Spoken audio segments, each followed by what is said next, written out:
You're watching Northern Crimes. July 21st, 1982. North Bay Psychiatric Hospital, Ontario. You're 18 years old, and after 46 days as a patient, you've finally earned limited privileges to walk the hospital grounds unsupervised. It's 10 a.m., and the summer air feels good against your face as you step outside the imposing brick buildings that have been your world for the past month and a half. The massive complex stretches across the landscape like a small city, connected by underground tunnels and surrounded by deep forests. Highway 11 runs past the facility, a ribbon of asphalt cutting through the Ontario wilderness. You have 1 hour, 60 minutes of freedom to walk wherever you want on the grounds, to feel normal again, to remember what it's like to move without supervision. The reinforced screens on the windows watch you go, but for the first time in weeks, no one is following behind. The forests beyond the hospital property seem to stretch out forever, dark and inviting. Lakes glimmer in the distance through the trees. Your hour is almost up. Time to head back to the ward, back to your medication schedule, back to the routine that's supposed to help with your chemical imbalance. But something about the wilderness calls you. Because in the vast Ontario woods, where help can be hours away and the forests swallow sound, some walks never end, and some patients simply step into the trees and vanish forever. This is Northern Crimes.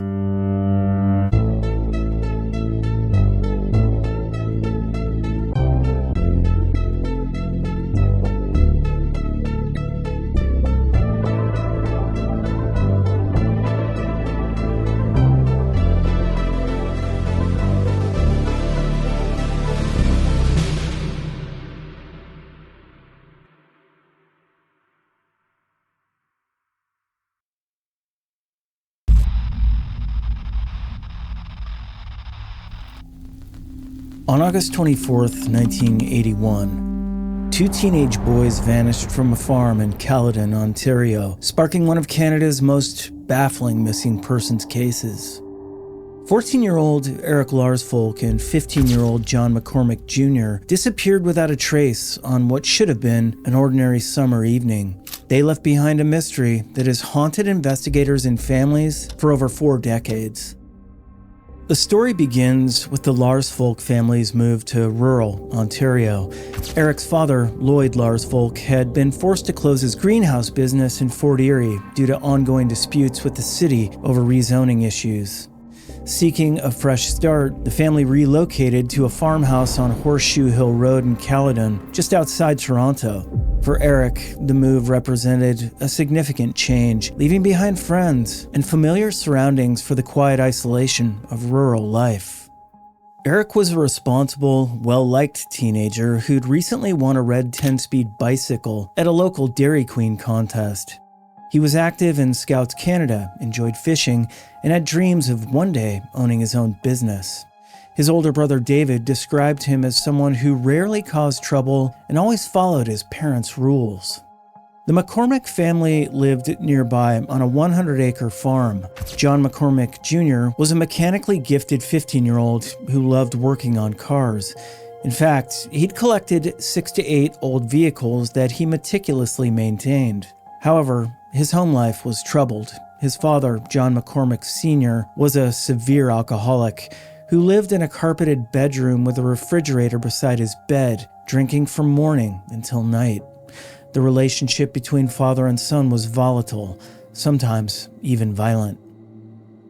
Earlier that summer, John Jr. had been sent to stay with relatives in Virginia after a particularly brutal fight with his father that resulted in a broken arm. He'd only returned to the farm 10 days before his disappearance, and tensions remained high between him and his father. On the evening of August 24th, Eric's older brother David was supposed to be home, but had decided to stay an extra night with friends in Fort Erie. When John Jr. came to the Larsfolk house looking for David, he found Eric instead. Despite barely knowing each other, the two boys decided to hang out for the evening. Eric rode his new bicycle to the McCormick farm where John Jr. planned to show him around the property in one of his field cars. The boys took an old black Chevrolet and drove around the farm property. John Jr.'s 13-year-old sister Kim saw them leave around 6 p.m. before she departed for a babysitting job. When she returned at 9 p.m., she noticed one of John's vans was leaking oil in the driveway, something that would absolutely infuriate their father. She went looking for her brother to warn him about the leak, but couldn't find either boy anywhere. What Kim did find was deeply unsettling. The black Chevrolet field car sat abandoned at the entrance to a gravel pit on the property. The hood was up, the door was open, the wires lay neatly arranged on the driver's seat. The car required 2 people to start, one to work under the hood, while the other manipulated the wires, suggesting the boys had been in the process of restarting the vehicle when something interrupted them. Around 11 p.m., Joyce McCormick, John Jr.'s mother, burst into the Larsvolk home in panic. She'd returned from her nursing shift to find her son missing and immediately suspected that something was wrong. Lloyd Larsvolk joined the search, and by midnight, police had been summoned to investigate. The initial response was frustratingly typical of the era. Police suggested the boys had likely run away to attend the Canadian National Exhibition in Toronto, despite the Larsvolk family's insistence that Eric would never leave without permission. The theory persisted even though neither boy had taken any belongings, money, or even change of clothes. As the investigation progressed, attention focused on 2 primary suspects: John McCormick Sr.'s violent history and the family's suspicious behavior after the disappearance raised immediate red flags. Even more concerning was the family's response to their son's disappearance. Within a week, they'd packed up John Jr.'s room and refused to cooperate with media or provide photographs for missing person posters. The second suspect was George McCullough, a local handyman who worked odd jobs around the McCormick farm. Known to the family as, quote, the Weasel, McCullough was feared by Joyce McCormick and Kim, who found him threatening and untrustworthy. On the night of the disappearance, witnesses observed McCullough's truck covered in red clay, and his coveralls bore similar stains, significant because the gravel pit area contained deposits of distinctive red clay. Despite searches over the following months, no trace of the boys was ever found. The case has been featured on Unsolved Mysteries and continues to generate theories and speculation. Some investigators believe the boys were murdered and their bodies disposed of in the gravel pit, possibly using heavy machinery to bury them beyond the reach of conventional searches. The contrast between the 2 families' responses remains one of the most haunting aspects of this case. While Lloyd Larsvolk spent decades searching for his son, returning annually to Caledon to look for answers until his death, the McCormick family's silence spoke volumes. They moved away and refused all contact with investigators and journalists. The Caledon disappearances remain one of Canada's most disturbing cold cases. Eric Larsvolk and John McCormick Jr. vanished at a pivotal moment in their young lives, leaving behind unanswered questions and grieving families. Their case highlights the challenges facing rural investigations and the lasting impact when justice remains elusive.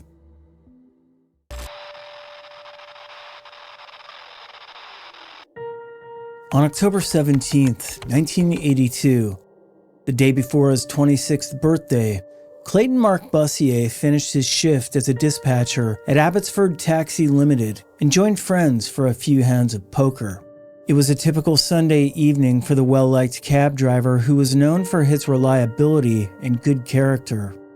Clayton was the type of person who would call if he was going to be even 10 minutes late for work, and he would always phone his mother if he wouldn't be home for supper. By the next morning, he'd vanished without a trace, launching an enduring British Columbia mystery. Clayton was born on October 18, 1956, and lived on Pearl Avenue in Abbotsford with his parents. At 25 years old, he was working to save money to get a place of his own while building a career in the taxi industry. Standing 6 feet 1 inch tall and weighing 175 pounds, he had dark brown hair, brown eyes, a mustache, and a distinctive 1-inch scar on his forehead. Those who knew him described him as being of good character and a very conscientious person with no reason to walk away from his life. Clayton worked both as a dispatcher and driver for Abbotsford Taxi, and he owned his personal vehicle, a Robin's Egg Blue 4-door 1978 Pontiac Grand Le Mans that doubled as his taxi. The distinctive car had Abbotsford Taxi painted on the rear roof panel along with the number 6, and it featured a dark blue velour interior. Clayton also had Washington state license plates on the front end as he regularly drove across the border for work. On that fateful Sunday night, Clayton had been playing poker with friends after finishing his dispatcher shift.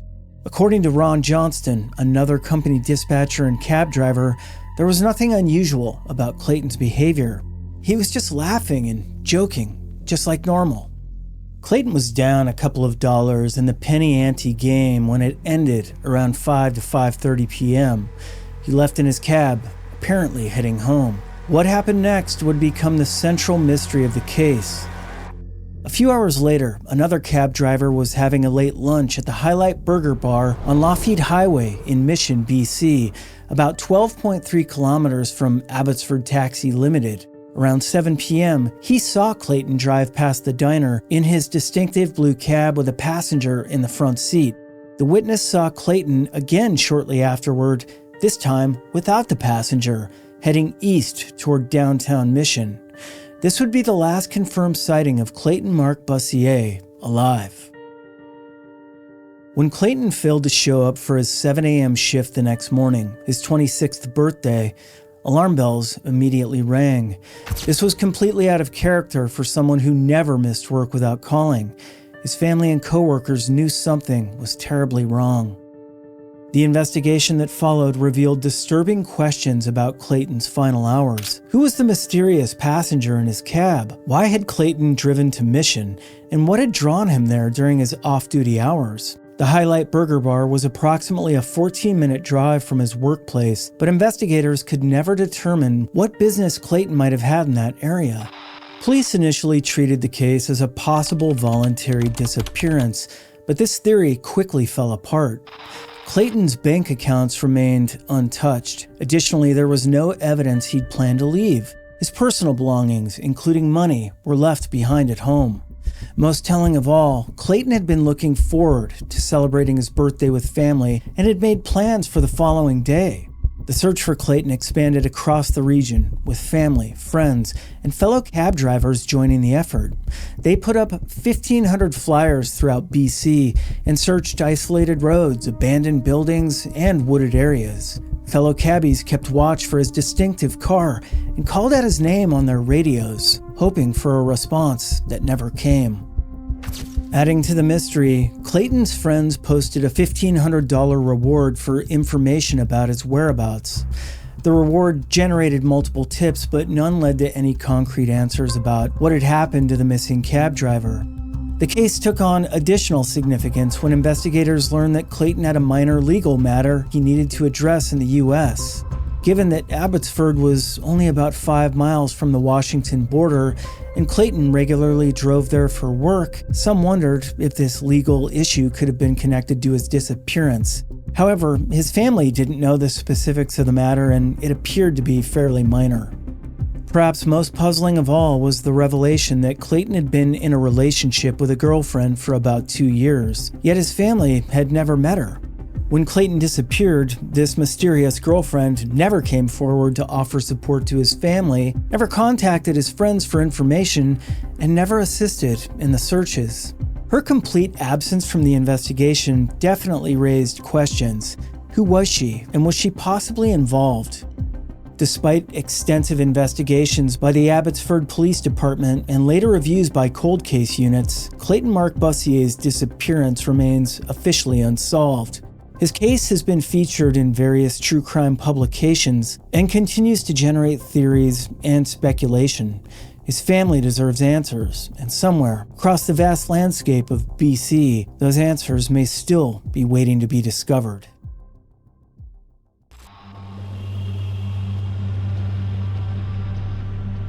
On July 21st, 1982, 18-year-old Terry Zubko was granted limited privileges to walk about the hospital grounds unsupervised for 1 hour. It was 10 a.m. at the former North Bay Psychiatric Hospital on Highway 11 North in Ontario. Terry had been a patient for 46 days. When he failed to return to the ward after his allotted time, hospital staff conducted a search of the grounds and along the highway. By that afternoon, when their efforts proved unsuccessful, they reported Terry as a missing person to police. He would never be seen again. Terry was born on June 4th, 1964, in the small town of Blind River, Ontario. Standing 5 feet 8 inches tall and weighing 123 pounds, he had long straight brown hair, hazel or blue-gray eyes, and a slender build. He bore several distinctive scars, a slight mark on his lower forehand, another on his left upper nostril, and a 12 to 14-inch scar on one of his forearms. His teeth were in good condition, though his dental records showed he'd had some work done and that one of his teeth was missing. Before his disappearance, Terry had been living with his parents in Sault Ste. Marie. However, in May 1982, he was admitted to the North Bay Psychiatric Hospital. The reason for Terry's admittance to the hospital remains unclear, but according to a letter from his parents published in the Red Deer Advocate in 1982, Terry requires continued medication and a proper diet for his illness, which was analyzed as chemical imbalance. Without routine oral medication, he can slip into amnesia or a catatonic-like situation. The imposing facility, built in 1956 and opened in 1957, was a massive complex with over 1,100 beds by the 1960s. The buildings were connected by a series of underground tunnels, and the windows were made with reinforced screens rather than bars. On the morning of his disappearance, Terry was wearing blue jeans, a blue shirt, a V-neck sweater with beige and brown stripes, and blue size 9 running shoes. He'd been granted the privilege of walking the hospital grounds alone, a significant step in his treatment that suggested he was making progress and was considered low risk for flight. But when Terry failed to return from the walk, hospital staff immediately began searching. They combed the extensive grounds and even checked along Highway 11, but found no trace of the missing patient. The hospital's security protocols required them to report the incident to police when their own search efforts proved fruitless. The North Bay Police Service launched an investigation, conducting searches of the grounds, buildings, and surrounding bush areas. Despite their efforts, no trace of Terry was found. In the days and weeks that followed, police received reports from the public of possible sightings in North Bay and surrounding areas, but none of these leads resulted in locating the missing teenager. The hospital itself had a complex history. Built as part of Ontario's network of large psychiatric institutions, it was designed as a formidable edifice surrounded by considerable acreage. By the time of Terry's disappearance, attitudes toward mental health treatment were changing, and the era of massive institutional care was beginning to come to an end. The facility would eventually be demolished in 2013, but not before becoming the site of multiple unexplained disappearances. And here's a few examples. Philippe Guerin, who'd gone missing from the Ontario Hospital in North Bay on June 12, 1966. And years later, on April 7, 2000, Russell Hoffert would disappear from the same facility where Terry vanished, walking out during a snowstorm and never being seen again. Terry's family was devastated by his vanishing. They'd been hopeful about his treatment and recovery, making his sudden disappearance all the more shocking. The fact that he'd been granted walking privileges suggested that the staff believed he was stable and unlikely to flee, making the disappearance even more puzzling. The investigation revealed the challenges of the era: limited communication technology, wilderness areas surrounding the hospital, and investigative techniques that were far less sophisticated than today's methods. The hospital was located in a remote area with deep forests and numerous lakes, providing countless places where someone could simply disappear. Terry's case remains unsolved to this day. His disappearance highlights both the vulnerability of psychiatric patients and the devastating impacts on families when loved ones vanish without a trace. It also exposes the flaws in 1980s mental health facilities where patients could disappear with minimal oversight. Today, Terry would be 60 years old. His family continues to seek answers about what happened on that July morning in 1982. Whether he wandered into the vast Ontario wilderness and became lost, was the victim of foul play, or somehow managed to start a new life elsewhere remains unknown.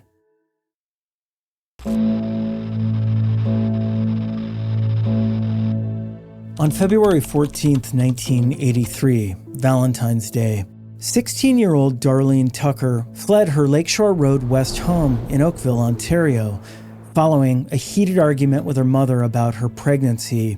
She never returned. 6 months later, her friend Jan Stonehouse would also vanish from the same community, leaving investigators convinced that the two cases are inextricably linked. Darlene Tucker was born on October 8, 1966, a grade 10 student at the former General Wolfe High School on McCraney Street. Standing 5 feet 4 inches tall and weighing around 119 pounds, she had dark brown shoulder-length hair and distinctive blue hazel eyes. She bore several identifying marks, a 1-inch scar on her right knee, another above her right eyebrow, and a prominent gap between her 2 front teeth. Most notably, she suffered from a skin allergy on her hands that caused them to break out in painful blisters. After discovering her pregnancy, Darlene had moved in with her boyfriend in Oakville, but the arrangement was short-lived. According to police files, she left her boyfriend's home after about a week due to conflicts over another man she was seeing in Toronto. Her boyfriend's father reported her missing when she failed to return, marking the beginning of a case that would span decades. In the months following her disappearance, there were tantalizing signs that Darlene was still alive. She made several collect calls to her mother from payphones in Huntsville, Ontario, where the Tucker family owned a vacation trailer. These calls provided hope that she was safe, but they would be the last contact her family would ever have with her. The case took on new dimensions when investigators learned of confirmed sightings in the years that followed. In 1985, Darlene was spotted working as a waitress in downtown Toronto. Significantly, this was the year she turned 18 and would have been eligible to collect money from a trust fund, yet she never claimed the thousands of dollars waiting for her. In 1987, there was another confirmed sighting in the Haliburton area, but this time she wasn't alone. 6 months after Darlene's disappearance, tragedy struck again in Oakville. On August 8, 1983, 16-year-old Genesina Jan Stonehouse vanished from her Elm Road home. Known as Jan to friends and Sina to family, she was described as white, of medium build, standing about 5 feet 4 inches tall, and weighing 110 pounds. She had green eyes and wavy, shoulder-length blonde hair. Jan's disappearance occurred under particularly heartbreaking circumstances. Her mother was dying of cancer in the hospital and desperately wanted to see her daughter one last time. Jan had a history of running away from home, but her father reported her missing because he knew how much her mother needed her. Tragically, both of Jan's parents would die without ever learning what happened to their daughter. Like Darlene, Jan was also pregnant at the time of her disappearance. The similarities between the two cases were too significant for investigators to ignore. 2 pregnant 16-year-olds from the same small Ontario community vanishing within months of each other. Police became convinced that the cases were connected, and their suspicions would prove justified. The breakthrough came with that 1987 sighting in the Haliburton area. Witnesses reported seeing both Darlene and Jan together, confirming what investigators had long suspected. The 2 friends had disappeared together and were living somewhere under assumed identities. But this would be the last confirmed sighting of either young woman. The investigation highlighted the challenges facing pregnant teenagers in 1983. With limited support systems and social stigma surrounding teen pregnancy, some young women felt they had no choice but to disappear entirely. Detective Constable Steve Martin, who inherited the investigation, believes the girls left of their own free will and are likely still alive somewhere, possibly having changed their names through marriage or other means. The case gained renewed attention when Darlene's DNA was tested against victims of notorious serial killer Robert Pickton, but no match was found. This provided some relief to her family, but still left the fundamental question unanswered. Where are Darlene and Jan? Over the years, various tips and potential sightings have emerged. In the early 2010s, a tip led investigators to examine Facebook profiles of two women who bore resemblances to the missing girls, but DNA testing ruled them out. The search continues, with both cases remaining open files with Halton Regional Police. Darlene's mother continues to hold out hope. Through missingkids.ca, she sent a message to her daughter. "We don't want to disrupt your life. We just want to know that you're alive and well. We miss you, and we love you." Today, Darlene would be 60 years old, and Jan would be 59. If they are still alive, they may have children and grandchildren who know nothing of their past. Their story represents not just two missing persons cases, but a window into the challenges faced by vulnerable young women in the 1980s and the enduring power of hope in the face of decades of uncertainty.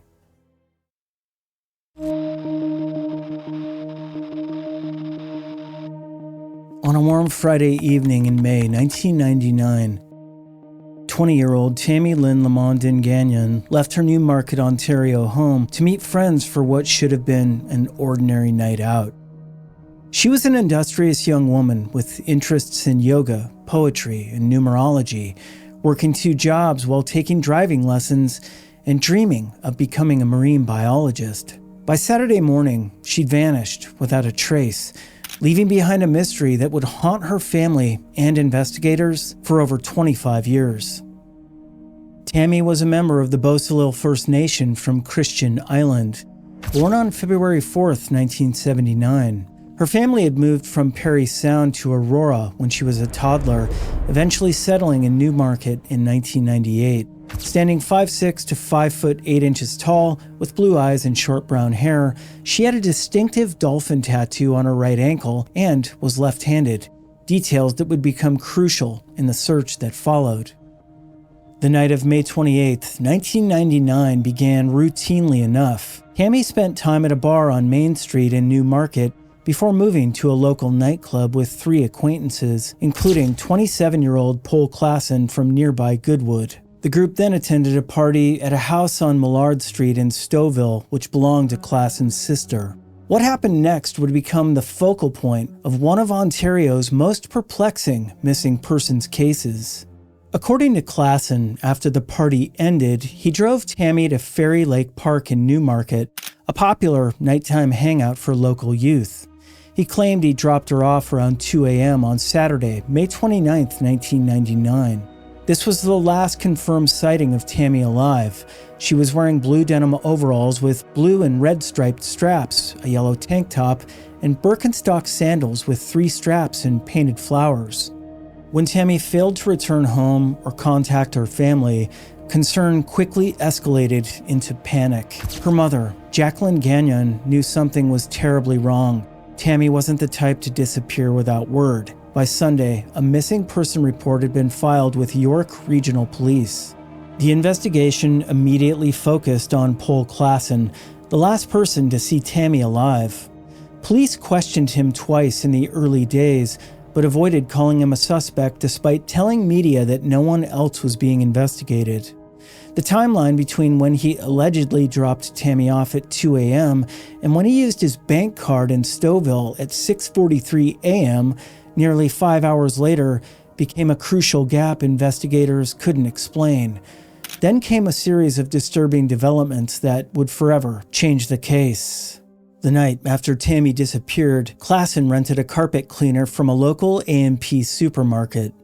Even more bizarrely, he returned to the bar where he and Tammy had been together and told the manager he spotted her alive on Main Street since her disappearance. The manager found this claim impossible to believe, noting that everyone in town knew Tammy and had been looking for her all week. On June 7, 1999, just over a week after Tammy's disappearance, and after being asked to submit to police questioning a third time, Paul Klassen took his own life at his family's business in Vandorf, Ontario. His death sent shockwaves through the investigation and left more questions than answers. Police divers searched Fairy Lake extensively but found no trace of Tammy. Her sister's home was declared a crime scene, and evidence recovered from the house triggered thorough searches of the surrounding area in early July. Despite these efforts, no significant leads emerged. The investigation expanded to include over 100 participants, police officers, volunteers, and family members who refused to give up hope. Lamondin-Gagnon hired private investigator Brian King and set up a trust fund to cover search expenses. She personally joined ground searches, telling media, "Tammy's somewhere. We look, we scan the ditches, we check, we double check, and then we check again." By the second year, interest had waned dramatically. Only Jacqueline and her son Darren, Tammy's brother, continued actively investigating her disappearance. Today, over 25 years later, Tammy's case remains officially unsolved, investigated as a cold case by York Regional Police's Homicide Unit. Her family filed to have a death certificate issued in 2015 after 16 years without communication. But the questions surrounding that night in May 1999 persist.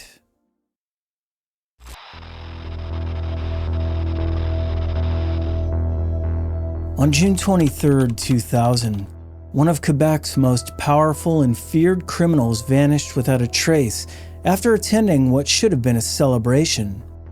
Louis Roy, a founding member of the Hells Angels elite nomad chapter and reportedly the richest angel in the province, disappeared after leaving a party to commemorate the 5th anniversary of the nomads' formation. His blue Mercedes-Benz was found days later, covered in parking tickets near the party location. Roy himself was never seen again. Born on July 20th, 1959, in Quebec, Louis Roy had built an empire through violence and cunning that made him one of the most influential figures in Canadian organized crime. Standing at the intersection of the biker world and the Italian mafia, Roy commanded respect and fear in equal measure across Quebec's criminal underworld. Roy's path to power began in the early 1980s when he founded and led the Satan's Guard Motorcycle Club in the Saguenay region alongside Richard Crowe Amond. The club quickly established dominance through brutal tactics, bombing rivals' vehicles and eliminating competition with methodical precision. In October 1984, they destroyed the van of Omer Gagnon, president of the El Concacheros gang. 6 years later, in October 1990, they targeted independent drug dealers with a car bombing in Maria Chapdelaine that sent a clear message: this was their territory. On June 14, 1991, Satan's Guard patched over to become a full Hells Angels chapter, with Roy as president of the Trois-Rivières chapter. The transition marked the beginning of Roy's meteoric rise within the organization. He forged crucial alliances with Montreal's powerful Rizzuto family and developed a close friendship with Maurice "Mom" Boucher, a notorious leader who would become Quebec's most feared biker. Crime journalist André Cédillo called Roy the second most powerful Hells Angel in Quebec, after Boucher. Roy's wealth was legendary, estimated at several $1 million, earned through massive cocaine distribution networks that stretched across the province. In November 1994, Roy hired hitman Serge Quesnel, offering him $500 per week, plus commissions of $10,000 to $50,000 per murder, depending on the difficulty of the target. Quesnel carried out multiple killings on Roy's orders, including the execution of a chemist manufacturing drugs for the rival Rock Machine and several Montreal dealers who refused to align with the Hells Angels. When Quesnel was arrested in April 1995 and became an informant, Roy faced 3 counts of first-degree murder. Despite the charges, his status within the organization only grew. On June 25, 1995, he became a founding member of the Nomads, the Hells Angels' most exclusive chapter, alongside 14 other elite members including Boucher and Walter Stadnick. Roy's legal troubles seemed to evaporate when Quesnel proved to be an unreliable witness. In a dramatic courtroom moment in April 1997, Roy and his co-accused beat a Rock Machine member who'd been placed in their transport vehicle. Hours later, both men were acquitted of all charges. Following his release, Roy's enemies struck back. On August 23, 1997, contract killer Gerald Gallant attempted to assassinate Roy outside his parents' motel in Jonquière. Roy survived the attack, wounded but defiant, refusing to cooperate with police, whom he called pigs. But Roy's independence would ultimately prove fatal. By the late 1990s, a secret cartel called La Table, consisting of Boucher and 4 other nomads, had established fixed cocaine prices in consultation with the mafia. The price was set at $50,000 per kilogram, with death as the penalty for selling below that rate. Roy refused to join La Table and continued selling cocaine at lower prices, believing his status as a founding nomad protected him from retaliation. But he was wrong. On the night of June 23, 2000, Roy attended the anniversary party at the home of Boucher's father in East End, Montreal. According to later testimony, he left the celebration and went to a meat processing plant owned by Gerald Maddox. There, his so-called friends seized him and, while he was still alive, fed him through an industrial meat grinder. The gruesome details emerged years later through testimony from West End gang member Elias Lekes and posthumously published accounts from Mafia member Andrea Scopa. According to Scopa, Roy's execution was part of a secret deal between Boucher and Vito Rizzuto, Roy's death in exchange for the Rizzuto family eliminating a pro-Rock Machine associate. After Roy's disappearance, his assets were immediately divided among his fellow nomad as if he had never existed. His name was abruptly removed from Hells Angels membership lists, and his account with the Nomad Bank was terminated in December 2000, with the money distributed to surviving members. Roy's girlfriend never reported him missing, telling police, "I've been with a Hells Angel for 15 years. I live in that world, and I know how it works." The man once called Quebec's richest Hells Angel had learned the ultimate lesson about loyalty in the criminal underworld. There is none when money and power are at stake.